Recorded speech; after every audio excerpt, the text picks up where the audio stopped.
आपल्या सगळ्यांचा लाडका अभिनेता श्रेयस तळपदे सध्या अनेक नवनवीन सिनेमे आपल्या भेटीला घेऊन येतोय।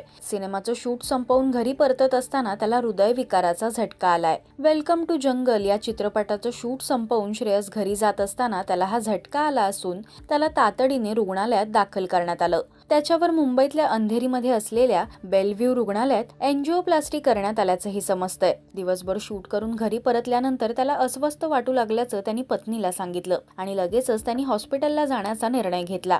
परंतु रस्त्यातच त्याला चक्कर आली आणि त्याला हृदयविकाराचा झटका आल्याचं कळलं। त्यानंतर रुग्णालयात दाखल करताच डॉक्टरांनी एंजिओप्लास्टी करणं गरजेचं असं सांगितलं आणि 14 डिसेंबर 2023 ला रात्री 10 वाजताच्या सुमारास त्याच्यावर एंजिओप्लास्टी करण्यात आली। त्याच्या प्रकृतीत सुधारणा होते असं सुद्धा डॉक्टरांकडून सांगण्यात येतंय। श्रेयसची प्रकृती लवकरात लवकर सुधारावी हीच ईश्वरचरणी प्रार्थना।